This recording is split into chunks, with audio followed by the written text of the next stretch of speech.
বল। আজকে যে প্রশ্নটা করব সেটা হচ্ছে যে আমি নানান বাড়িতে গেছি, বন্ধু বান্ধব হোক, আত্মীয় স্বজন হোক, পুজো অর্চনার নেমন্তন্ন মানে রক্ষা করতে। তো এবং অনেকের বাড়িতেই দেখেছি যাদের ঠাকুর ঘরে শুধু একটা বা দুটো দেব দেবী, বা ধরো শুধু গোপাল বা শুধু রাধা কৃষ্ণ বা শুধু শিব বা শুধু কালী, হুম। এরামও বাড়িতে গিয়ে আমি নেমন্তন্ন খেয়ে এসেছি। আবার এরামও অনেকের বাড়িতে দেখেছি যে নানান দেব দেবী ঠাকুর ঘরে ভর্তি একদম, সে ছবি হোক মূর্তি হোক সবারই, সেখানে কৃষ্ণ রয়েছে, সেখানে শিব রয়েছে, সেখানে কালী রয়েছে, সেখানে হনুমানজি রয়েছে, সবই রয়েছে। হুম। তো এই জিনিসটাই আমি তোমার কাছে একটু ব্যাখ্যা চাইছি যে কেউ একজনকে নিয়ে সারা জীবন কাটিয়ে দিচ্ছে, আবার কারুর বাড়িতে দেখা গেল 10 জন বা 12 জন বা নানান দেবদেবীকে নিয়েও সে তার জীবন কাটাচ্ছে। তো এই দুটোর পার্থক্যটা কি, মানে ব্যাপারটা মানে কোন কনসেপ্টে কি ভাবনা চিন্তায় এই জিনিসগুলো চলে চলেছে? প্রশ্নটা ভালো, কিন্তু এটা আবার জ্ঞান মার্গের উত্তর হবে। মানে যেই প্রশ্নটা করেছিস এটা কিন্তু সম্পূর্ণ জ্ঞান, জ্ঞান, জ্ঞানের জন্য। মানে ভক্তি মার্গের যারা পথিক তারা না শুনলেও পারে এই ভিডিওটা। হুম ঠিক আছে? গুরু কিন্তু একজন হয়, 10 জন হতে পারে না। হুম হুম তো এই কারণে আমি কথাটা বলছি, তুই যেহেতু বলি না যে কারোর বাড়িতে অনেক দেবদেবীর ঠাকুরের প্রতিমা রয়েছে। হুম হুম হুম এবারে হুম। প্রথম হচ্ছে যে তার বাড়িতে কিন্তু ঘরটা সাধারণত একটাই থাকে। তুই যে কোনো হ্যাঁ, মন্দিরে ঘট গিয়ে একটাই। দেখবি ঘট একটা, না না, ঘট একটা, হ্যাঁ হ্যাঁ। ঘট একটা। এবারে সেই যে ঘরটা, সেই ঘটে তো সংকল্প করা হচ্ছে বাড়ির যে জ্যেষ্ঠ, বয়োজ্যেষ্ঠ যে, হুম হুম হুম তাই তো? এবং সেখানে সেই ঘটে কাউকে আহ্বান করা হচ্ছে। সেখানে তো সর্বদেবদেবী বলে আহ্বান করা যাবে না, কোনো নির্দিষ্ট দেবদেবীকেই আহ্বান করা যাবে। তাহলে আমরা জানি কি যে ছবি হোক প্রতিমা হোক প্রাণ প্রতিষ্ঠা করতে হয়, তাছাড়া কি হুম হুম সম্ভব? হুম। যে কোনো না। ছবিকেই যে আমরা ধূপ দেখাচ্ছি, দেখ এটা হচ্ছে শাস্ত্রের কথা, এটা কিন্তু আমার কথা নয়। যে কোনো ছবিতেই কি আমরা ধূপ দেখাতে পারি যদি তাতে প্রাণ প্রতিষ্ঠা না হয়ে থাকে? প্রাণ প্রতিষ্ঠার মূল্যটা কোথায়? প্রাণ প্রতিষ্ঠার তো একটা ভ্যালু আছে, মানিস তো সেটা? হুম হুম। আছে তো। তাহলে আমি যে ধর হ্যাঁ একদম। আমি ধর 50টা দেবদেবীর ছবি রেখেছি, ঠিক আছে? তো প্রত্যেকটা ছবিতে কি প্রাণ প্রতিষ্ঠা করা হয়েছে? করতে গেলে তো 50টা ছবির সাথে 50টা ঘট ঘট লাগবে। লাগবে। হ্যাঁ হ্যাঁ। তার মানে কি সেগুলো শুধু ছবি, তাতে প্রাণ নেই, প্রাণ প্রতিষ্ঠা করা হয়নি। তাহলে যে হুম হুম। ঘরটা আমি রেখেছি, ঠিক। সেই ঘরটা কাকে, কোন দেবীকে বা কোন দেবতাকে বা কোন যুগলকে, মানে ধর, মানে আমরা যেরকম লক্ষ্মী গণেশকে দেখি ধরি, সাধারণত অধিকাংশ বাড়িতেই লক্ষ্মী গণেশ হুম হুম। পাশাপাশি থাকে। হ্যাঁ, সাধারণত বাড়িতে, হ্যাঁ, বৃহস্পতিবারই ঘটের সবকিছু, মানে বেলপাতা, এই পঞ্চপল্লব বা তোমার বৃহস্পতিবার দিন পুজো হয়। সিঁদুর আঁকা। হ্যাঁ, হ্যাঁ হ্যাঁ। প্রত্যেকের বাড়িতে ওই বৃহস্পতিবার দিন লক্ষ্মী ঠাকুরের পুজো হয়, সঙ্গে গণেশ থাকে। ঠিক লক্ষ্মীবার। আছে? হ্যাঁ এবারে এনারা দুজন কিন্তু ভাই বোন, লক্ষ্মী আর গণেশ কিন্তু ভাই বোন। হ্যাঁ। তা অধিকাংশ বাড়িতে আমরা জানি লক্ষ্মী গণেশ একসাথে পাশাপাশি থাকে। এবার এটা কোথা থেকে প্রচলন আসলো? লক্ষ্মী গণেশ বা লক্ষ্মী নারায়ণ। লক্ষ্মী নারায়ণ যেখানে থাকছে সেখানে তো খুবই ভালো, লক্ষ্মী নারায়ণ। কিন্তু লক্ষ্মী গণেশ যে রাখছে, সেই প্রচলনটা কোথা থেকে আসলো? সেই প্রচলনটা আসছে হচ্ছে প্রধানত গণেশ, যত ব্যবসায়ী তারা প্রধানত গণেশকে মানে।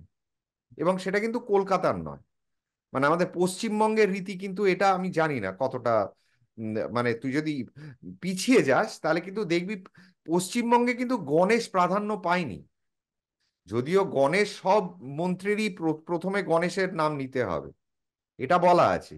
কিন্তু আমাদের এখানে আমরা যে প্রত্যেক বৃহস্পতিবার পুজো দিচ্ছি, আমরা কাকে দিচ্ছি? লক্ষ্মীকে দিচ্ছি। গণেশের পুজো হয়তো বছরে একবার দিচ্ছি, কখনো কখনো কারোর কারোর বাড়িতে তাও দেওয়া হয় না। তাহলে গণেশকে আমরা রাখছি কিসের জন্য? তাহলে গণেশকেও আমাকে আহ্বান করতে হবে, তাহলে লক্ষ্মী গণেশ দুই ভাই বোনকে আমি আহ্বান করছি। তো বেসিক্যালি এটা এসছে কোন জায়গা থেকে? মানে মারোয়ারি, গুজরাটি, তারা কি, তারা প্রধানত গণেশকে রাখে, এবং গণেশকে সাপোর্ট দেওয়ার জন্য লক্ষ্মীকে রাখা হয়। তো তারা মেন কিন্তু পুজোটা করে গণেশের, পাশে থাকে লক্ষ্মী দিদি হিসেবে বা বোন হিসেবে, গাইড করবে, সামলে রাখবে। ঠিক আছে? তাহলে যেটা বলছিলাম, যে ঘট কিন্তু বাড়িতে একটাই রয়েছে, তুই ছবি যত খুশি রেখে দে, তুই সবাইকে ধূপ দেখা, কিন্তু কাজ কতটা হবে হ্যাঁ এটা কিন্তু কেউ বলতে পারবে না। কারণ কোনো ছবিতে কিন্তু প্রাণ প্রতিষ্ঠা হয়নি, প্রাণ প্রতিষ্ঠা করা আছে ঘটে। এবং একটা ঘটে কিন্তু সর্বদেব দেবীকে প্রাণ প্রতিষ্ঠা করার মতন যাগযজ্ঞ আমরা কেউ করতে পারবো না, কারণ সেটা যেরকম খরচ সাপেক্ষ, তেমনি সেটা সময় সাপেক্ষ, এবং তার বিধিবিধানও আলাদা। আজকে শিব ঠাকুর বেলপাতায় সন্তুষ্ট, তুই একটা ঘটে শিব ঠাকুরকে আর হুম কৃষ্ণ ঠাকুরকে ঢোকাবি কি করে? একটা ঘট যখন বাড়িতে রেখেছিস, সেই একটা ঘটে শিব ঠাকুর আর কৃষ্ণ ঠাকুরকে ঢোকাবি কি করে? দুজনের তো সরঞ্জামগুলোই আলাদা। তাহলে কোথাও একটা গোলমেলে ব্যাপার ঠেকছে না, বুঝতে পারছিস? হয়তো কেউ, অনেকে, আমি এই কথাটা বলছি এই কারণে, কারণ যাতে লোকে ভেবে দেখে। কি ভেবে দেখবে? ভেবে দেখ, ভেবে দেখতে বলার উদ্দেশ্য একটাই, সেটা হচ্ছে যে একজনকে নিয়ে থাকো। এই জন্যে বলে গুরু একজনকে করতে হয়, 10 জনকে করতে নেই। তেমনি দেবতা বা দেবী একজনকে করো, এবং যাকে তুমি সবকিছু দিয়ে দাও নিজের। আমরা দেবদেবীর পুজো করি কিসের জন্য? চাওয়ার জন্য নয়, দেওয়ার জন্য, পাওয়ার জন্য নয়। তাই নয় কি? যদিও জিনিসটা পাল্টে গেছে, হ্যাঁ হ্যাঁ আমরা খালি পেতে চাইছি, কিন্তু মানে কারণটা তো সেটা নয়। দেবার জন্যে, যে তুমি আমার হৃদয়ে এসে বাস করো, আমাকে দিয়ে তুমি সব কাজ করাও, আমার মনে তুমি বাস করো, আমার যেন নিজের ইচ্ছা বলে কিছু না থাকে। উদ্দেশ্যটা তো সেইটা, বা সেটাই ছিল, বা সেটাই হওয়া উচিত, যে আমার হৃদয়ে, শুধু আমার ঘরে নয়, আমার হৃদয়ে এসে তুমি বাস, ঢুকে যাও। যেন আমি নিজেকে এই দে মা পাগল করে, শ্যামা সঙ্গীত আছে না, দে মা পাগল করে। হ্যাঁ হ্যাঁ তার মানে কি? যে আমাকে পাগল করে দে, আমার ভেতরে তুই বাস কর, আমার শরীর মন আত্মা সবকিছুতে তোর অধিকার, তোকে আমি দিলাম। মানে দেওয়ার জন্য তাকে আনছি, নেওয়ার জন্য নয়, যে আমায় এই দে সেই দে, তা নয়। এবং যদি দেওয়ার কথা আসে, আমি আমার হৃদয় তো একজনকেই দিতে পারি, 10 জনকে কি টুকরো টুকরো করে দেব সম্ভব? সেটাই। আমি ভয়ে বলতে পারি, আচার বিচারের জন্য বলতে পারি যে আমি সব দেবদেবীকে ভালোবাসি। সেই জন্য বললাম সেই প্রথমে, যে ভালোবাসাটা একজনের প্রতি হওয়াটাই ভালো, যার, যাকে তুমি ধ্যান জ্ঞান সবকিছুতে তুমি তার পা ধরে চলবে, বা তাকে বুকে আঁকড়ে চলবে। সে কৃষ্ণ হতে পারে, রাম হতে পারে, শিব হতে পারে, যে কেউ হুম হতে হুম পারে, হুম। বিষ্ণু হতে পারে, হনুমানজি হতে পারে, যে কেউ হতে পারে, গুরুজি হতে পারে, ঠিক আছে, নিজের বাবা মা হতে পারে, যে কেউ হতে পারে। কিন্তু একজনকে ধরে চলতে হবে। তুমি 10 জনকে ধরে চললে পরে কোনো কোনো দিকেই তুমি ওই মাউন্ট এভারেস্টে ওঠার মতন ব্যাপারটা হয়ে গেল, তুমি সবকিছু দিয়ে খাবলা খাবলা পাবে, কিন্তু কোনো একটা জিনিসে তুমি টপার হতে পারবে না। তোমাকে যদি একটা জিনিসের টপার হতে হয়, তাহলে তোমাকে একজনের পেছনে চলতে হবে, একটা নিয়ম মেনে চলতে হবে, একজনকেই তোমার ধ্যান জ্ঞান করতে হবে। এটা হচ্ছে আমার মত। তাহলে দুটো জিনিস বললাম, এক হচ্ছে যুক্তি দিয়ে যে ঘট সাধারণত প্রত্যেকের বাড়িতে একটা থাকে, হ্যাঁ হ্যাঁ হ্যাঁ তাই তো, এবং একটা ঘটে সব দেবদেবীকে আহ্বান করা সম্ভব নয়, করা যায়ও না, তাই। এবারে আমরা যে আমরা যদি একটা ঘটে দুজনকেই ধরলাম, লক্ষ্মী, লক্ষ্মী আর গণেশকে আহ্বান করলাম, তাহলে বাদ বাকি যে ছবিগুলো রাখছি তাদের প্রাণ প্রতিষ্ঠাটা হলো কোথায়? আর যদি তাদের প্রাণ প্রতিষ্ঠা না হয়ে থাকে, তাহলে আমরা ছবিতে কেন ধূপ ধূপ দীপ দেখাচ্ছি? কারণ আমরা তো এটুকু জানি, যে আজকে যখন দুর্গা ঠাকুরকে নিয়ে আসছি মণ্ডপে তৃতীয়া চতুর্থীতে, তখন কেউ তো আমরা পুজো করি না, করি কি? তখন কি আমরা প্রণাম করি? কেন করি না? কারণ ঘট স্থাপনা হয়নি, মাকে তখনও আহ্বান করা হয়নি। মাকে আহ্বান করা হবে, পুজো আরম্ভ হবে, তারপরে আমরা প্রতিমাকে পুজো করব। বোঝা গেল? তাহলে আমরা যখন দীক্ষা নিই, এই কারণে আমরা কিন্তু 10 রকমের মন্ত্র পাই না। প্রথম কথা হচ্ছে আমরা মন্ত্র পাই না। মন্ত্র দেওয়াটাও মানে নিয়ম নয়। অনেকে দেয়, তার বিরুদ্ধেও আমি নই, কিন্তু প্রথমে দেওয়া হয় নাম।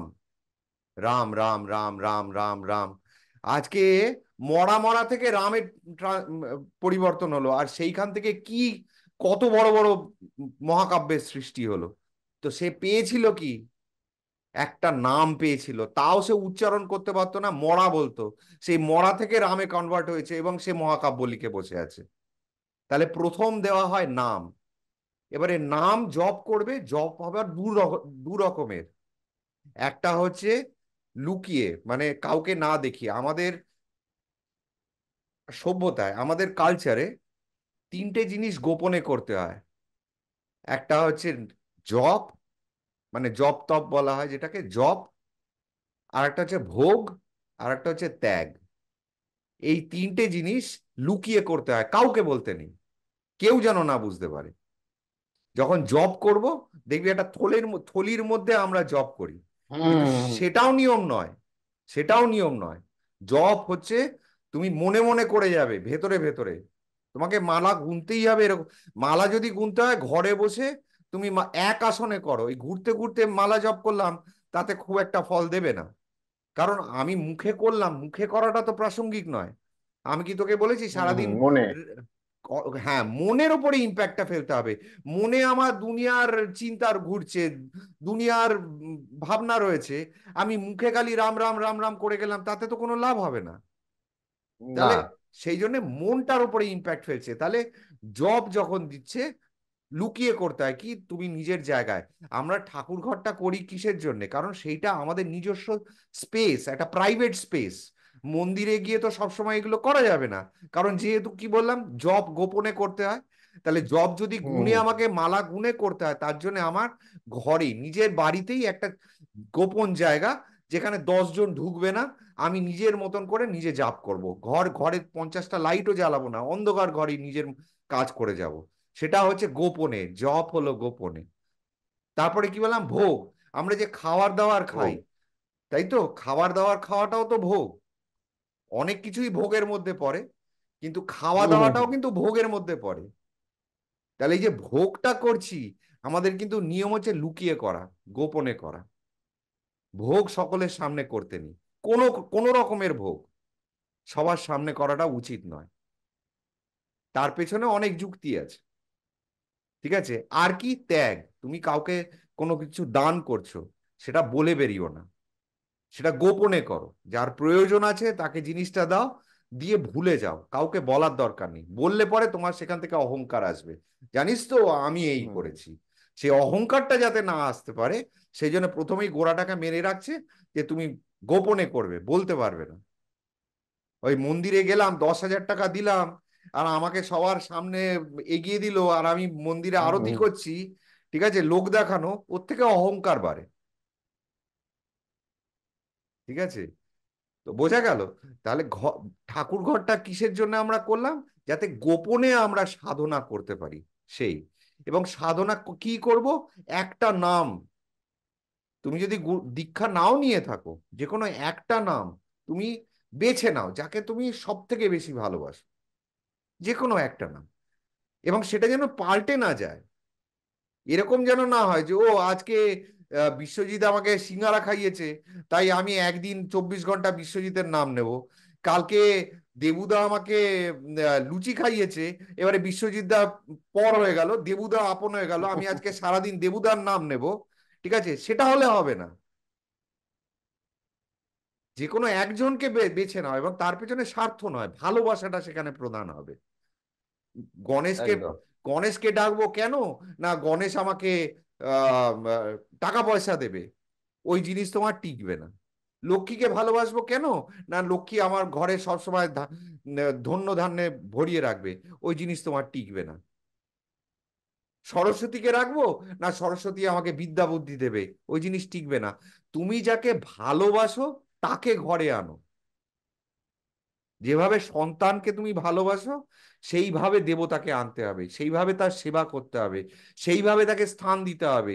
আজকে 10টা মানে যেভাবে নিজের সন্তান কোনোদিন পর হবে না, সেই রকমই তুমি যাকে নিয়ে পড়বে, যাকে তুমি আরাধনা করবে, যেই দেবতা হোক, দেবী হোক, যেই হোক, তাকে নিয়েই তোমায় চলতে হবে সারা জীবন, পাল্টালে চলবে না। বোঝা গেল? তাহলে আমি যে 10টা ছবি রাখছি, সে তার থেকে সেটা করলে করতেই পারো, আমি বলছি না যে ঠাকুর ঘর থেকে এখনই সবাইকে বার করে দাও, তা হুম। নয়। আমার বলার সেটা উদ্দেশ্য নয়। কেন? কারণ আমাদের পরিবারে তো আমি একা নই। আমি শিব ঠাকুরকে ভালোবাসি, আমি শিব ঠাকুরের আরাধনা করছি। আমার মা লক্ষ্মী ঠাকুরকে ভালোবাসে, ভালোবাসে, লক্ষ্মী ঠাকুরের আরাধনা করছে। আমার মেয়ে গণেশ ঠাকুরকে ভালোবাসে, গণেশ ঠাকুরের আরাধনা করছে। তাহলে লক্ষ্মী হলো, শিব হলো, গণেশ হলো। আমার বউ কৃষ্ণ ঠাকুরকে ভালোবাসে, সে কৃষ্ণ নিয়ে পড়ে আছে। তো একটা একটা ঘরে অনেকেই রয়েছে, কিন্তু আমি কিন্তু আমার দেবতার পাই পড়বো। তাই বলার উদ্দেশ্য হচ্ছে আমাকে কাউকে বের করতে হবে না, সবাই থাক, কিন্তু আমার জীবনের লক্ষ্যটা যেন একজন হয়। আপদে বিপদে যেন আমি একজনকে নিয়ে চলতে পারি। তাহলে যেটা বলছিলাম, প্রথমে হয় জপ। জপ দু ধরনের, একটা হচ্ছে মালা দিয়ে আমি মুখে বলছি রাম রাম রাম রাম রাম রাম, এই হলো প্রথম। রাম রাম রাম রাম রাম রাম চালু করে গেলাম, ঠিক আছে। এবারে হয়তো 1,00,000 বার করতে হবে। তারপরে কি হলো? রাম রাম রাম রাম রাম রাম রাম রাম রাম রাম রাম রাম, তারপরে কি? গলা দিয়ে এই আওয়াজটুকুও বেরোবে না, ঠোঁট নড়ছে কিন্তু গলা দিয়ে কোনো আওয়াজ বেরোয়, হয়ে গেল। তারপরে মুখ বন্ধ, কিন্তু এই এই জায়গাটায় একটা কম্পন হচ্ছে, মানে তখন এই জায়গাটা একটা কিছু হচ্ছে। তারপরে এইখান অব্দি একটা ধরন, এটা একটা জপের সিস্টেম। এবার এখানের পর থেকে সেটা চলে আসলো এইখানে। সেটা কি?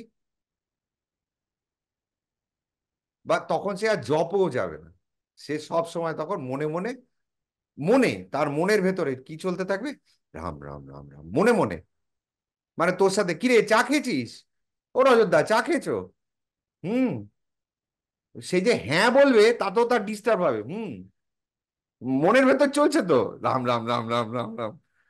বেশি কথা বললে পর বিরক্ত হয়ে যাবে, কি প্রশ্নটা বল, এটা হয়েছে, ঠিক আছে এটা কর, এটা হয়ে যাবে। বেশি নয়, বেশি বকাবকি নয়, রাম রাম রাম রাম ভেতরে চলছে। কোনো আচার বিচার নয়, স্নান করছে চলছে, ঠিক আছে। দীর্ঘ সংখ্যা লঘু সংখ্যা সব সময় চলছে। কাউকে বকছে তখনও চলছে, কারোর সাথে হাসছে তখনও চলছে, খাচ্ছে তখনও চলছে। সেই জবটাকে বলা হয় অজপা জব। বোঝা গেল? অজপা জপ। সেই অজপা জপে যখন নামটা নিয়ে যাবে রাম রাম রাম রাম, গুরু তখন বুঝে যাবে যে এইবারে এ সিদ্ধ হয়ে গেছে। মানে তার রন্ধ্রে রন্ধ্রে তখন সে রাম রাম রাম রাম রাম রাম। তাকে যদি জোরে একটা ঘুষি মেরে দেয় কেউ আচমকা, তার মুখ দিয়ে তখন রামই বেরোবে। আহ, উহ, মা, ও বাবা কিচ্ছু বেরোবে না, তার মুখ দিয়ে রামই বেরোবে, কারণ রামই তো চলছে তার ভেতরে। বোঝাতে পারছি? কেউ একটা ভালো দুর্ঘটনা লাগছে। দেখলো, রাম রাম রাম রাম রাম রাম, দুর্ঘটনা, হয়তো চোখের সামনে একটা বাচ্চা পড়ে গেল, এ রাম রাম রাম রাম রাম, মানে মনে যেটা ছিল মুখ দিয়ে বেরিয়ে আসছে, মানে জেনে করছে না কিন্তু মনে ছিল। এবারে প্রকাশ করতে হবে তো, বেরোবেটা কি? আ, উ, মা, বাবা এসব তো বেরোবে না। রাম রাম রাম রাম রাম, ধর, ধর না রাম, বলে চুপ করে গেল। ঠিক আছে, ঠিক আছে, ঠিক আছে, শান্ত আবার শান্ত করে নিল নিজে। এটাকে বলে অজপা জপ। গুরু যখন বুঝে গেল এই অজপা জপে সিদ্ধ হয়েছে, অজপা জপ কি একটা নাম, তখন সে পাবে হচ্ছে মন্ত্র, যার আগে থাকবে হচ্ছে ওম। একটা ছোট্ট, মানে এত বড় ভিডিও অনেকের বোর লাগছে। অনেকের বাড়িতে পড়াশোনায় বাচ্চাদের মন বসে না তো, হ্যাঁ, বই পড়তে বসার আগে না কোনো দীক্ষা টিক্ষা লাগবে না,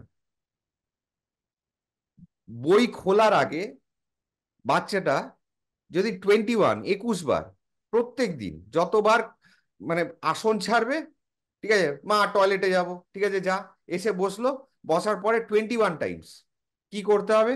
ওং ভূর্ভুবস্ব তৎসবিতুর্বরেণ্যম ভর্গো দেবস্য ধীমহি ধিয়ো ইয়ো ন প্রচোদয়াৎ।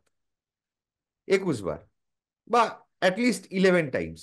একটা স্বভাব করে দে, দেখ পড়াশোনায় কত মন বসবে তার।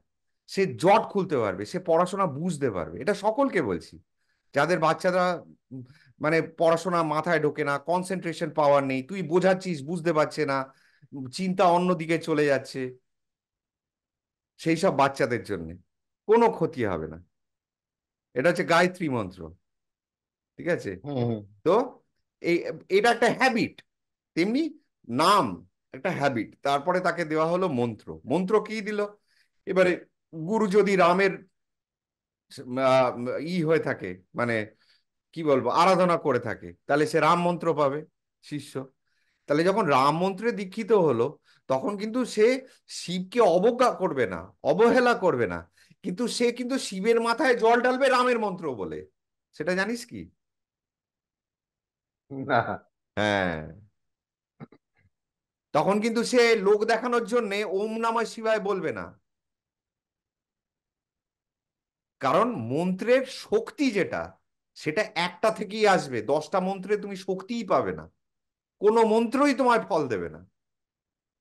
তোমাকে যদি সিদ্ধি লাভ করতে হয়, একটা মন্ত্রে করতে হবে, একটা নামে করতে হবে, এবং সেই নাম সেই মন্ত্র তোমার সব কাজে লাগবে, কারণ সেটা সিদ্ধ মন্ত্র।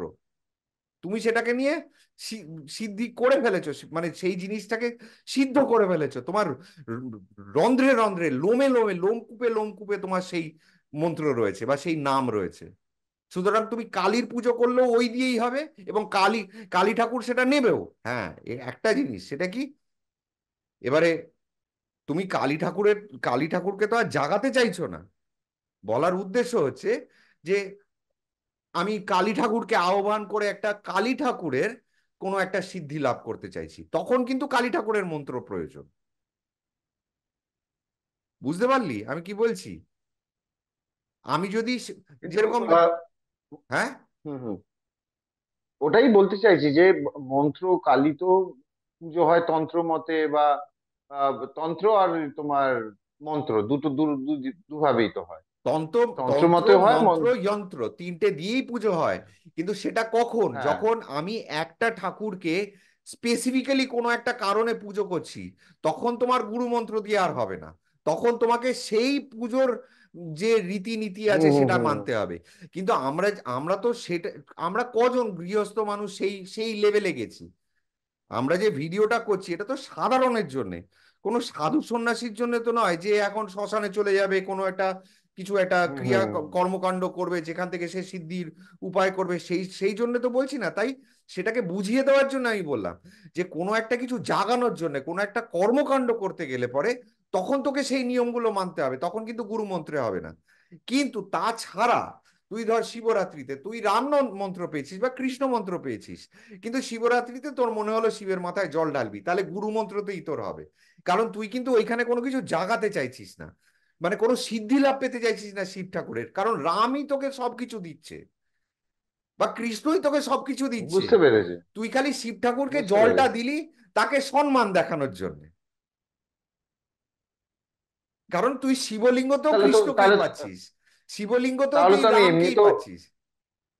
হ্যাঁ এবার বলি, তাহলে তো ধরো আমি রাস্তায় যেতে যেতে কালী মন্দির পড়লো, তাহলে আমি তো চাইলে কালী মন্দিরও দুটো আমি মানে আমার রাম মন্ত্রে বা দীক্ষিত মন্ত্রে দিয়েও হ্যাঁ, আমি ওকে হ্যাঁ, হ্যাঁ। পুজো পুজো অর্চনা ও, করে আসতে পারি। সেইটাই আমার বলার উদ্দেশ্য, যে যখন একটা বাড়িতে 10টা ফটো রয়েছে, রামের রয়েছে, গণেশের রয়েছে, কৃষ্ণ রয়েছে, বিষ্ণু রয়েছে, নটরাজ রয়েছে, শিব রয়েছে, শিবলিঙ্গ রয়েছে, দুর্গা রয়েছে, কালী রয়েছে, চণ্ডী রয়েছে, এত কিছু রয়েছে। এবারে সবার মন্ত্র তুই যখন এক একটা জায়গায় যাচ্ছিস, তখন ওং কালিকায় নমঃ, ওং কালিকায় নমঃ, আমি পুরো মন্ত্রে যাচ্ছি না, ওং কালিকায় নমঃ, ওং গঙ্গানপতে নমঃ, ওং গঙ্গানপতে নমঃ, ওং গঙ্গানপতে নমঃ, ওম নমো বাসুদেবা, মন্ত্রগুলো পাল্টে যাচ্ছে। এইটা করলে পরে তোর কোনো মন্ত্রই তোকে ফল ফল দেবে না, মানে কোনো মন্ত্রেই তুই সিদ্ধি লাভ করতে পারবি না। আমরা এর বুঝতে আগের দিন পেরেছি। বলেছিলাম মন্ত্রটা কি, আমাদের ব্রেনটাকে প্রোগ্রাম করে, হ্যাঁ হ্যাঁ, সাউন্ড তাই না? রেজোনেন্স, হ্যাঁ। সাউন্ড রেজোনেন্স আমাদের ব্রেনটাকে প্রোগ্রাম করে। তো আমি যদি একটা সাউন্ডের জায়গায় 50 রকমের সাউন্ড এখানে দিই, এটাই খিচুড়ি তৈরি হুম হুম হবে। হুম কোনো একটা ছাপও ফেলতে পারবে না। ও কখনো এই ছাপটা নেবে, কখনো এই, মানে একটা সাদা কাগজকে আমি নোংরা করব খালি, কোনো একটা ছবি তার থেকে বেরিয়ে আসবে না। আমি ভাববো যে আমি অনেক কিছু আঁকছি, কিন্তু অ্যাকচুয়ালি কাগজটাতে নোংরা করা হচ্ছে। কোনো একটা একটা দৃশ্যপট, একটা একটা কিছু চলে আসবে না। কারণ এই কালো রং দিলি, এই নীল দিলি, এই হলুদ দিলি, এই লাল দিলি, এই কমলা দিলি, এত রং, আলটিমেটলি কিচ্ছু আসলো না তার থেকে। বলার উদ্দেশ্য হচ্ছে একটা মন্ত্র, তাই দিয়েই তুই কৃষ্ণ ঠাকুরকে পুজো কর, কালী। কারণ তুই তো এইখানে পুজো বলতে কি, আমরা প্রণাম বলছি। আমরা কি করতে পারি? পুজো, যা আমরা কি পুজো করি মন্দিরে গিয়ে, কি আমরা পুজো করি? মন্দিরে গিয়ে যে পুজোটা দিই সেটা ব্রাহ্মণের মাধ্যমে। ব্রাহ্মণ হুম আমাদেরকে হুম বলে আপনি এই মন্ত্র বলুন, তখন সে যে মন্ত্রটা বলছে আমি করছি। কিন্তু তার বাইরে যেই ব্রাহ্মণের হয়ে গেল, এবারে আপনি হাত জোড় করে নিজের মনে যা আছে বলুন। আমার তো চাওয়ার কিছু নেই, ভিক্ষে করতে যাইনি। আমি আমার গুরু মন্ত্র যেটা দিয়েছে, আমি সেই মন্ত্র দিয়ে আমি ঠাকুরকে নমস্কার করলাম। বোঝা গেল? তার মন্ত্রটাও বললাম। আমি তো ঘট প্রাণ প্রতিষ্ঠা করতে যাচ্ছি না কোনো দেবী বা দেবতার। যদি সেটা করতে হয় তাহলে কিন্তু আমার সেই দেবদেবীর মন্ত্র হ্যাঁ, জানা দরকার। স্পেসিফিক্যালি হ্যাঁ। হ্যাঁ, তখন সেটা প্রয়োজন। কিন্তু যখন আমি প্রণাম করব, সে যে দেবদেবী হোক না কেন, বা আমি কাউকে মালা দিচ্ছি বা ফুল দিচ্ছি বা ভোগ দিচ্ছি, যে কোনো দেবদেবী আমি আমার গুরু বুঝতে মন্ত্র পেরেছি। দিয়ে করব, কারণ গুরু মন্ত্র ছাড়া আমি নড়তে পারবো না। বোঝা গেল? সে যে দেবদেবী হোক। কারণ আলটিমেটলি কি বলেছিলাম, যে এরা সবাই হচ্ছে কি সাগুন। এটা নিয়ে আমি একটা ভিডিও করার ইচ্ছে আছে, কিন্তু ভয় লাগছে যে এই মূর্তি পূজা করা ঠিক না ভুল, এটা এত লেংদি হবে, কতটা লোকে সেটাকে নিয়ে সেটা শুনবে। কিন্তু আলটিমেটলি কি, যে সাগুন ব্রহ্ম, যত দেবদেবী আমরা দেখছি, এরা কি অ্যাকর্ডিং টু সাগুন তোর সাকার। আদি শঙ্করাচার্য, এরা সবাই হচ্ছে সাগুন সাকার ব্রহ্মেরই এক একটা অংশ। কিন্তু সেটা তো আমার গোল নয়। আমাকে যদি মোক্ষ, যদি আমাদের হ্যাঁ হ্যাঁ লক্ষ্যটা হ্যাঁ। কি, মোক্ষ লাভ, তাহলে গোলটা যদি মোক্ষ লাভ হয়ে থাকে, তাহলে সেখানে আমাকে নির্গুণ নিরাকারে যেতে হবে। তাহলে কেউ, এরা সাগুন সাকার কেউই থাকবে না আমার সঙ্গে আলটিমেটলি একটা হুম সময়ের হুম হুম পরে। কিন্তু সেটা কোন সময়ের পরে? যখন আমি সেই জায়গাটায়, সেই স্তরে পৌঁছতে পারবো। এবং সেই স্তরটা কখন আসবে? যখন আমি একটা মন্ত্রে, মানে ওই বলে না, দেখ, অষ্টাঙ্গ যোগের মধ্যে ধারণা, ধ্যান, তারপরে হয় সমাধি। তো ধারণাটা যখন আমি, যখন ধারণ করতে পারবো একটা দেবতাকে, ধারণ করা মানে কি, মনে, বুকে, হুম শরীরে, হুম হুম চিন্তায়, ঠিক আছে, একটা ছবিকে ধারণ করতে পারবো, সেটাকে বলা হয় ধারণা। অষ্টাঙ্গ যোগের মধ্যে একটা যোগ, সেটাকে বলা হয় ধারণা। তো আমাকে তো একজনকে ধারণ, একজনকেই মানুষ সারা জীবন ধরে ধারণ করতে পারছে না। আমরা যদি বলি চাই এখন যে আমি 30 জন দেবদেবীকে ধারণ করব, সেটা সম্ভব? সাধারণ প্রশ্ন আমি বলছি। তুই আধ ঘন্টা এক জায়গায় খালি শিব ঠাকুরের কথা, তোর সব থেকে প্রিয় ঠাকুরকে ভেবে দেখাতো আমাকে, চোখ বন্ধ করে। তুই খালি শিব ঠাকুরের কথা ধরে নিচ্ছি যে তোর প্রিয় হচ্ছে শিব ঠাকুর। হ্যাঁ, তুই আধ ঘন্টা চোখ বন্ধ করে খালি শিব ঠাকুরের কথা ভাবতো, আমি দেখি পারিস কিনা। পারবি না। যদি তুই মেডিটেশনে অভ্যস্ত না হয়ে থাকিস, ওই বললাম ধারণা, তুই যদি ধারণ করার ক্ষমতা না রাখিস, তুই পারবি না। আধ ঘন্টা কেন, তুই 15 মিনিট, 10 মিনিট, 5 মিনিট, ঘড়ি দেখে 5 মিনিট তুই শিব ঠাকুরের কথা ভাবতে পারবি না। পাল্টে যাবে, ছবি পাল্টে যাবে, শিব ঠাকুরের মুখ বাবার ছবিতে পরিণত হবে।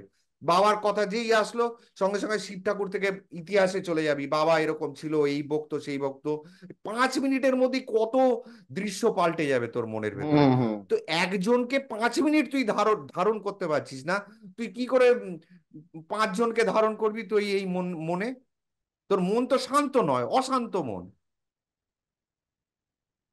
তাহলে ধারণ ধারণ করতে গেলে আগে একজনকে তো কর। আধ ঘন্টার জন্য তাকে ধরে তোরা মনের ভেতরে, ঘটে ধরলে হবে না। এইটা হচ্ছে ঘট, এই ঘটে ধর। যখন এই ঘরটার মধ্যে আধ ঘন্টার জন্য একজনকে ধরতে পারবি, বুঝবি যে তুই সবাইকে ধরে নিয়েছিস। আমার কথা এটা, 50 জনকে লাগবে না।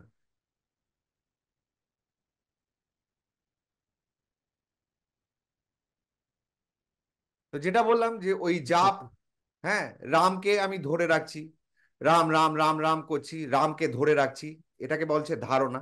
ধারণা থেকে ধারণা, যেটাকে বলা হয় ধারণা, তা সেখান থেকে চলে আসলো ধ্যান।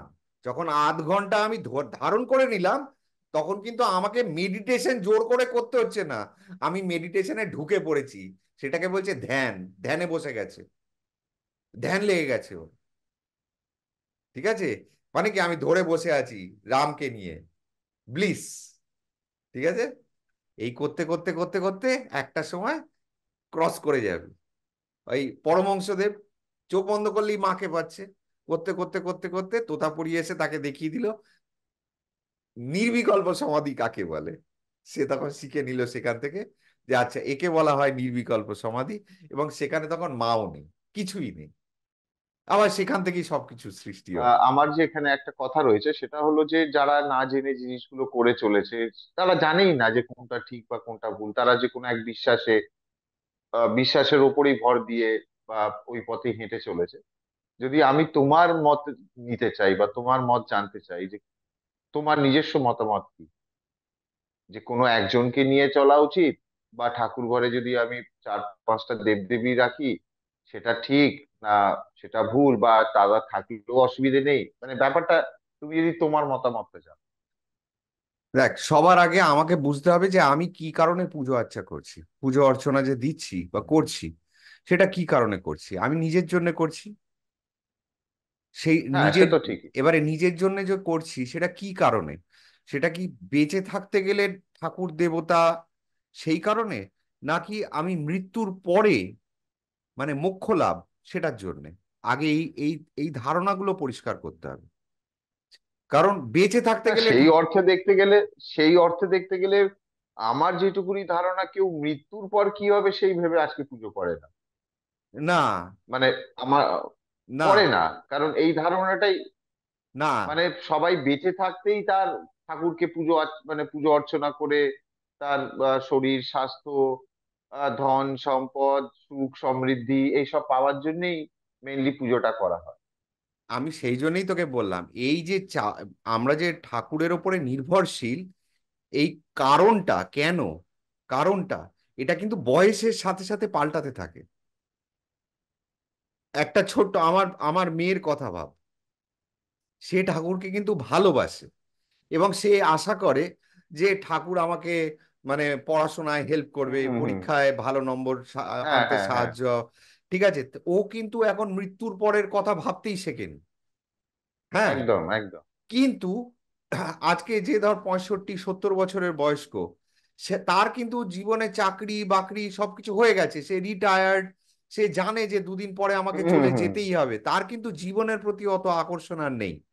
তার কিন্তু এখন মাথায় ঘুরছে যে আমি যখন চলে যাব তখন ব্যাপারটা কি হতে চলেছে। সেই জন্য আমি বললাম যে এটা মানুষ টু মানুষ ভ্যারি করে, বয়সের সাথে এটা ভ্যারি করে, ডিফার করে, ভাবনাগুলো পাল্টায়। তো সেই জন্য আমি বললাম যে আগে ভেবে দেখতে হবে যে তুমি ঠাকুরকে কেন ভালোবাসছো। তোমার বয়স কি তো আমি জানি না। এবারে তুমি যদি উম, এইটা আশা করে ডাকছো যে আমার নি- মানে সন্তান সন্ততি, আমার পরিবার সবাই ভালো থাকবে, যেটা আমাদের প্রত্যেকটা বাড়ির বউয়ের প্রধান এইখানে জিনিস। আমার আর একটা প্রশ্ন, তোমাকে ইন্টারাপ্ট করলাম। এই যে তুমি বললে তোমার মেয়ে, সে তো এখন মৃত্যুর কথা ভাবছে না, সে হ্যাঁ, তাকে হয়তো 10 জনকেই ভালোবাসছে, কথার কথা বলছে। হ্যাঁ, সে শিবকে ভালোবাসছে, কালী, কারণ তার একটা ধারণা আছে যে আমি সরস্বতীকে ভালোবাসলে আমার পড়াটা ভালো হবে, আমি শিবকে ভালোবাসলে আমার ঘোড়াটা ভালো হবে, আমি অমুককে ভালোবাসলে আমার ভালো জামা কাপড় হবে, বা বাড়িতে সবাই ভালো থাকবে, যাই হোক না কেন। হ্যাঁ, তো সে তো ভুল নয়। না, সে ভুল। সেইখানেই আসছি আমার মানে সেখানেই আমার আহ কারণ কারণ শিক্ষা কারণ তো সে তো দীক্ষার, বিশ্বাসের ওপর রয়েছে, না সে তো ভক্তির ওপর রয়েছে। না, ভক্তির ওপরে থাকলেও দেখ, একটা জিনিস কি আমি যেটা কি বললাম, এইখানে আমার ফাংশনটা চলে আসবে। আমি ওকে বোঝাবো যে না, তুমি একজনকে ভালোবাসতে পারো, তুমি 10 জনকে নিয়ে চলতে পারবে না। তুমি আগে একজনকে ভালোবেসে তো দেখাও। তুমি বলছো ভালোবাসি, কিন্তু আমি বুঝবো কি করে? তুমি আগে ভালোবাসার মতন ভালো তো বাসতে শেখো। আমি ওকে এই ক্লজটা দেবো, তুমি বলছো যে আমি ভালোবাসি, আমি শিব ঠাকুরকে ভালোবাসি, আমি রেবাকে ভালোবাসি, আমি কালী ঠাকুরকে ভালোবাসি, কিন্তু সেই ভালোবাসাটা কি করে বুঝবো? তুমি আগে একজনকে তো ভালোবাসো, তারপরে তো তুমি 10 জনকে ভালোবাসবে। আর তুমি যদি মনে করো যে হ্যাঁ, ওই ঠাকুরকে ভালোবাসলে পরে জামা পাবো, ওই ঠাকুরকে ভালোবাসলে বেড়াতে যেতে পারবো, ওই ঠাকুরকে ভালোবাসলে ভালো খেতে পারবো, তাহলে তো তুমি লোভের বশীভূত হয়ে তুমি ঠাকুরকে ডাকছো। ভিখিরি হয়ে গেলে তুমি। ভিক্ষে করার জন্য ঠাকুরকে না ডাকলেও চলবে, ভালোবেসে ডাকো, নিঃস্বার্থভাবে ডাকো। আমার মেয়েকে আমি এটাই শেখাই, যে নিঃস্বার্থ মানে কোনো কিছু চাওয়ার জন্য ঠাকুরকে ডাকবে না। যখনই চাওয়া পাওয়ার ব্যাপারটা চলে আসে, তখন আজকে দুর্গা ঠাকুর, কালকে কালী ঠাকুর, পরশু লক্ষ্মী ঠাকুর, তারপরে নারায়ণ ঠাকুর, এরকম গুলো পাল্টাতে থাকবে মেয়ের। ঠিক আছে? কিন্তু যখন এই চাওয়ার ব্যাপারটা শেষ করে দেবো, প্রথমে আমাকে শেষ করতে হবে চাওয়ার ব্যাপারটা, যে ঠাকুর দেবতা দেবতা দেবী ঈশ্বর কেউ তোমাকে কিছু দেবে না, তুমি তাদের কাছে চেয়েও না। তোমার বাবা যেরকম বুঝে যায় যে তোমার প্যান্ট ছিঁড়ে গেছে, না জামা ছিঁড়ে গেছে, না জুতো লাগবে, আমি তোমাকে ঠিক এনে দেবো। একটা লাগবে তো আমি দুটো দেবো, কিন্তু দুটোর বদলে 20টা দেবো না। আমি বাবা হয়ে সেই জায়গাটা যেরকম মেনটেন করব, তোমাকে এটা বুঝে চলতে হবে যে তুমি যাকে ভালোবাসছো তার কাছে ক্ষমতা আছে, সে তোমাকে ঠিক নিজের মতন করে তোমাকে চালিয়ে নিয়ে যাবে, তোমাকে কিছু চাইতে হবে না। তাহলে প্রথম শিক্ষা ওইটা। আমার মেয়েকে আমি ওটাই শিখিয়েছি, যে তুমি কিছু চাইবে না, যখনই হাত জোর করবে কিছু চাইবে না। চাইবে কখন? খুব বিপদে পড়ে গেছো, খুব ভয় পেয়ে গেছো, বুঝতে পারছো না কি করবে, তখন তুমি ডাকো, তুমি দেখবে সঙ্গে সঙ্গে। কিন্তু সেটা যেন বছরে একবার বা দুবার হয়, তার বেশি চাইতে পারবে না। আমি এইভাবে শেখাই ওকে। বছরে এক দুবার মানে এটা কথার কথা, তুমি এটা, এটা তো কোনো শাস্ত্র নেই যে এক দুবারই চাইতে পারবে। মানে মানে এটা কথার কথা। আমি ওটাকে কন্ট্রোল করার হ্যাঁ জন্য হ্যাঁ বলছি, যে বছরে একবার কি হ্যাঁ, দুবার বুঝতে চাইবে পেরেছি। মানে কি, মানে হুম হুম। যাতে কন্ট্রোলড হয় ব্যাপারটা। অভ্যেসটা যেন, হ্যাঁ অভ্যেসটা খারাপ না হয়ে যায়। অভ্যেসটা যাতে গানে, আমি যদি বলি এখন তুমি সপ্তাহে একবার, তখন ও সপ্তাহে 3বার চাইবে। ঠিক আছে? আমি যদি বলি মাসে দুবার, তাহলে মাসে ও 6বার চাইবে।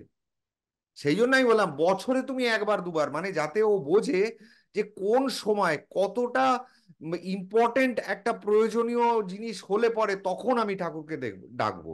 মানে আজকে আমার মেয়ে দেখলো যে বাবার খুব শরীর খারাপ, ও ছোট মানুষ, ও বুঝতে পারছে না কি করবে, তখন তো ও ডাকবেই, এটাই স্বাভাবিক। কিন্তু সেটা যেন বছরে একবার হয়, সব সময় যেন না হয়, একটা অভ্যেসে যেন পরিণত না হয়, তাহলেই গন্ডগোল। তাহলে প্রথমে চাওয়াটাকে শেষ করতে হবে, তারপরে ভালো একজনকে বাঁচতে শেখাতে হবে। 10 জনকে ভালোবাসা যায় না। এবারে অনেকে বলবে যে আমি যদি কালী ঠাকুরকে ভালোবাসি, শুধু কালী ঠাকুরকে নিয়ে পড়ে থাকি, তাহলে শিব ঠাকুর তো রাগ করতে পারে, বা কৃষ্ণ ঠাকুর তো রাগ করতে পারে। কেউ রাগ করবে না, কেউ রাগ করবে না। আজকে যদি আমি দেখি আমার সন্তান আমার বাবাকে ভালোবাসছে, আমার বাবা মানে ওর ঠাকুরদা, বা আমার বউয়ের বাবাকে ভালোবাসছে মানে ওর দাদু বা দিদা, বা আমাকে ভালোবাসছেন আমার বউকে ভালোবাসছে, আমি কি ওকে ত্যায্য পুত্র করবো? না আমি ওকে এক চোখে দেখবো যে উম, আমার সন্তান আমাকে ভালোবাসছে না, খুব আমার আফসোস, তাই হবে কি? হবে না। না কারণ আমি তো ওর কাছ থেকে কিছু আশা করছি না। আমি বাবা হিসেবে বলছি, দেবতারা তো আমাদের থেকে অনেক ওপরে। আমি মানুষ হিসেবে বলছি, যে আমি যদি দেখি আমার মেয়ে আমার বউকে খুব ভালোবাসে বা আমার মাকে খুব ভালোবাসে, তাতে আমার হিংসা হবে না। কারণ হিংসা কখন হবে? যখন আমি আমার মেয়ের কাছ থেকে আশা করব যে ও আমাকে কেন ভালোবাসছে না, আমি চাই ও আমাকে ভালোবাসুক, মানে পাবো, সেই চাওয়া ভিক্ষা করা বা আশা করা। তা আমি তো ওই আশাটা করছি না। ও মানুষ হোক, ও ভালো থাকুক, ও আনন্দে থাকুক, আমার চাওয়াটা এইটা। আমি চাই না যে মেয়ে আমাকে, সবাইকে পৃথিবী ছেড়ে দিয়ে ও আমার নেওটা হয়ে আমার সঙ্গে সঙ্গে ঘুরবে, বাবা বাবা করবে। আমি সেটা চাই না। আমি ওর কাছ থেকে কিছুই চাই না। বোঝাতে পারলাম লজিকটা? হুম হুম। তেমনি শিব ঠাকুরও তোমার কাছ থেকে কিচ্ছু চায় না। তুমি শিব ঠাকুরকে ভালো না বাসলেও তার কিচ্ছু এসে যায় না। আমার মেয়ে আমাকে যেরকম ভালো না বাসলো আমার, তাতে এতটুকু, হ্যাঁ, সে যদি আমাকে অসম্মান করে সেটা আমাকে আঘাত দেবে। তো আমি তো তোমাকে অসম্মান করতে বলছি না যে তুমি কৃষ্ণকে নিয়ে পড়ে আছো বলে তুমি শিবকে অসম্মান করো বা হুম কালী হুম ঠাকুরকে। হুম, আমি তো সেটা বলছি না। ঠিকই। বোঝাতে পারছি তফাৎগুলো, বোঝ ভালো করে হ্যাঁ লজিক্যালি। তা তোর হ্যাঁ। ছেলে যদি আজকে তোর বউকে বেশি ভালোবাসে, তাতে কি তোর খুব মনে দুঃখ হবে? হবে না তো। না না না। কারণ তুই তো নিঃস্বার্থ। ভালোবাসাটা একতরফা হয়, খালি দিয়ে যাব। খালি দেওয়ার নাম ভালোবাসা, নেবার কিচ্ছু থাকে না। পেলাম তো সেটা তো আরো অ্যাডেড অ্যাডভান্টেজ। কিন্তু সেটা মায়াতেও আমাকে আটকাবে। যত বেশি পাবো ভালোবাসা, তত বেশি মায়ার বন্ধনে বাঁধতে হবে নিজেকে। তো আমার চাওয়ার কিছু নেই। ও যদি ভালোবাসে ভালো কথা, যদি আমাকে না ভালোবেসে যদি ও মানুষ হয়, ভালো হয়, সবাইকে সম্মান দিয়ে চলতে শেখে, ও যদি আর পাঁচজনকে ভালোবাসতে শেখে, তাহলেই আমি ধন্য। তো ঠিক সেই রকম ভাবে তুই যদি শুধু কালী ঠাকুরকে নিয়ে পড়ে থাকিস, তাহলে অন্য দেবদেবীরা তোর উপরে রাগ করবে না। কারণ তারা তোর কাছ থেকে কিছু চায় না। তারা খালি চায় তুই নিজেকে ঠিক ঠিক। উদ্ধার কর। আমি বাবা হয়ে যেরকম সন্তানকে বলি যে তুই নিজেকে ভালো কর, মানে মানুষ হ। এটাই তো আমার চাওয়া, আর তো কিছু নেই। তাহলে দেবদেবীরা কি চায়? যদি দেবদেবী আমি সেই অর্থে ধরে নিই, হ্যাঁ, এটা একটা অন্য বিষয় হয়ে গেল, কিন্তু হুম হুম যদি হুম। আমি ধরে নিই যে সেরকম শক্তিমান কোনো কেউ আছে, তাহলে তারাও কিছু তোর কাছ থেকে চায় না। তারাও খালি এটাই চায় যে তুই নিজেকে উদ্ধার কর। কৃষ্ণের বাণী শোন, রামের কথা শোন, শিবের কথা শোন, সবাই পথ বলে দিয়ে গেছে কি নিজেকে কি করে তুমি উদ্ধার করবে। তাহলে তার মানে তারা কি চায়? তারা কোথাও বলেনি যে তুমি আমাকে ভালোবাসো, আমাকে খালি ভালোবাসবে, আর কাউকে ভালোবাসবে না। সেগুলো তো চাওয়া হয়ে গেল। হ্যাঁ তারা কিচ্ছু চায় না। এই এই এই এই কথাতেই সেই আরেকটা আলোচনার বিষয় আরেকটা জেগে উঠলো, সেটা হলো ওই নিজেকে ভালোবাসলে ভগবান তোমাকে ভালোবাসে, মানে ব্যাপারটা ওই জায়গায় আসছে হ্যাঁ, আর কি। এবারে নিজেকে ভালোবাসবে মানে খালি নিজের মন ভরাবো, মানে নিজের মনটাকে না না, প্রশ্রয় সেটা দেবে তা হ্যাঁ নয়। সেটা আলাদা। তার সেটা একটা উল্টোটা। আলাদা চ্যাপ্টার। হ্যাঁ হ্যাঁ, হ্যাঁ হ্যাঁ। না, ব্যাপারটা ওইখানেই যে বলে, হ্যাঁ, তুমি যে বলছো না যে ওরা চায় তুই নিজে উদ্ধার হ, হ্যাঁ, নিজে উদ্ধার হ, নিজে মানুষ হ। তো হ্যাঁ, সেই অর্থে বলছি, তাহলে নিজে মানে কি, নিজে ভালো হ, নিজে ভালো থাক, নিজেকে ভালোবাস, হ্যাঁ, তাহলেই তুই ভালো হবি, তাহলেই হ্যাঁ, ভগবান তোকে ভালোবাসবে, হ্যাঁ, মানে ব্যাপারটা ওইটা। হ্যাঁ, হ্যাঁ, ঠিক, ঠিক, ঠিক কথা। তাহলে বোঝা গেল। তাহলে একজনকে নিয়ে প্রথম প্রথম হচ্ছে যে আমি কিছু চাইবো না, আমি খালি তাকে ভালোবাসবো। পুজো করা বা আরাধনা করার প্রথম নিয়ম হচ্ছে আমি কিছু চাইবো না, আমি খালি দেব। আমি দেবার জন্য তাকে ঘরে এনেছি, নেওয়ার জন্য আসিনি, আনিনি তাকে। হলো প্রথম। দ্বিতীয় হচ্ছে আমি খালি কি দেব? ভালোবাসা দেব। এবং কাকে দেব? সবাইকে। সবাইকে আমি শ্রদ্ধা করব, কিন্তু ভালোবাসবো একজনকে, যে আমার ধ্যান জ্ঞান হয়ে দাঁড়াবে। থাকুক না আরো 10 জন। আজকে তো তুই জেনে নিলি। তো ওই যে হুম হুম ঘটের কথাটা বললাম, তাহলে ঘট এখানে হুম কি? তুই প্রাণ প্রতিষ্ঠাতা ঘটে হয়তো লক্ষ্মী আর গণেশের হয়ে রয়েছে, ওই ঘটে, মাটির ঘরটাতে। কিন্তু তুই এই ঘটে তোর ভালোবাসার দেবতার প্রাণ প্রতিষ্ঠা কর। মানেটা সেইটা বলতে চাইছি। এই যে ঘরটা আছে, এই ঘটে যে কোনো একজনের প্রাণ প্রতিষ্ঠা করে ফেল। হুম, বুঝলাম বুঝলাম। এবার তাকে নিয়ে চল। সবাইকে তুই ওই দেবতার নামেই ধূপকাঠি দেখা, কোনো অসুবিধা নেই। কোনো অসুবিধা নেই, কাউকে বের বাহ। করতে হবে না, কাউকে অসম্মান করতে হবে না। কিন্তু একজনকে নিয়ে চল, একটা নাম নিয়ে চল। আগে সেটাকে ধরতে শেখ, ধরে রাখতে শেখ। যখন চোখ বন্ধ করবি ঘড়ি দেখে দেখ যে 5 মিনিট শুধু তার কথা ভাবতে পারছিস কিনা। তারপরে 5 মিনিটটা 15 মিনিটে নিয়ে যা, শুধু তার কথা ভাবতে পারছিস কিনা। এদিকে ওদিকে মন ছিটকে যাচ্ছে কিনা। খালি ওই বই দেখে 10টা মন্ত্র পাঠ করলাম আর ওং বং চোং করলাম, তাই দিয়ে তোর উদ্ধার হবে না, কারোরই উদ্ধার হবে না। সেটা কর, সেটাও আমি বারণ করছি না, সেটাও কর। কিন্তু করে তারপরে নিয়ম করে প্রত্যেকদিন অন্তত 15 মিনিট বসবি চোখ বন্ধ করে। আর চেষ্টা কর যে যাকে তুই ভালোবাসিস তাকে ধারণ করতে পারছিস কিনা। হৃদয়ে হোক, মনে হোক, ব্রেনে হোক, এখানে হোক, এখানে হোক, এখানে হোক, যেখানে হোক, সামনে হোক, ভেতরে হোক, যেখানে হোক, তাকে ধরে রাখতে কতক্ষণ পাচ্ছিস। যখন এটা আধ ঘন্টা পারবি শুধু তার কথা চিন্তা করতে, তখন তারপর থেকে তোকে আর কিছু ভাবতে হবে না। তোকে হয়তো লোকে পাগল বলবে, হয়তো বলবে যে এই দেখো সংসার ছেড়ে দিয়ে মানুষটা কেমন খ্যাপাটে হয়ে যাচ্ছে, কিন্তু তুই উদ্ধার পেয়ে যাবি। ঠিক আছে। ভালো লাগলো। বোঝা গেল? বুঝলাম ব্যাপার। যে একদম যে একদম। ঘরে 10টা ছবি রাখলেও কিছু হবে না, একটা ছবি রাখলেও কিছু হবে না, সব হচ্ছে এই জায়গাটার খেলা। এই ঘটে তুমি কাকে রেখেছো?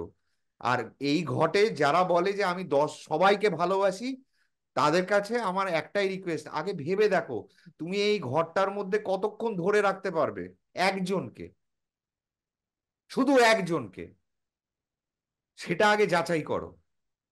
যখন এই ঘরটার মধ্যে খালি গণেশকে ধরে রাখতে পারবে 8 ঘন্টার জন্য, আর কোথাও মন যাবে না, তখন তুমি সবাইকে পেয়ে যাবে। আর যদি এইখানে তুমি 50 জনকে ভালোবাসি বলে 5 মিনিটের জন্য একজনকেও ধারণ করতে পারছো না, তার মানে তুমি কিছুই করতে পারোনি। তুমি যতই করো না কেন সেটা হচ্ছে মানে একটা আচার বিচারের মতন হয়ে গেল, যেরকম তুমি রোজ রান্নাঘরে গিয়ে রান্না করছো, হুম। সবাইকে খাওয়াচ্ছ, কিন্তু আলটিমেটলি তার থেকে কি পেলে? ঘোড়ার ডিম, কিছুই হলো না।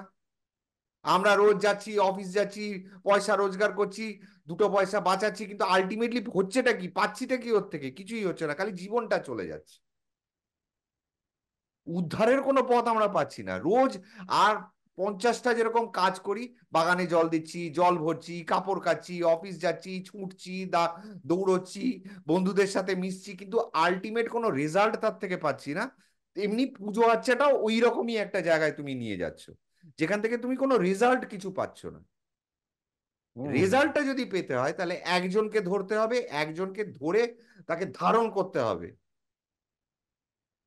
একজনকে ধরতে হবে, ধরে তাকে বসাতে হবে, এই ঘটে তাকে প্রতিষ্ঠিত করতে হবে। আর যারা দীক্ষা নেয়নি তারা হয়তো অনেক সময় ভাবছে যে তাহলে কি আমি দীক্ষা নিয়ে নেব? যদি দীক্ষা না নিয়ে থাকো তাহলে দেখো, গুরু 2 রকমের হয়। একটা হচ্ছে যে জ্যান্ত গুরু, যে তোমার সামনে বসে থাকবে। এবার আজকের দিনে তো জ্যান্ত গুরু পাওয়া খুব ডিফিকাল্ট।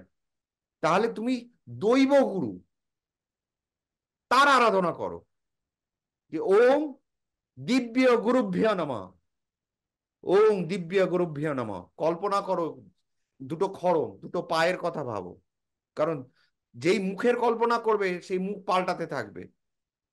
2টো পায়ের কথা ভাবো, এবং সেই পাটা ভাবো যে তোমার দিব্য গুরুর পা। ঠিক আছে?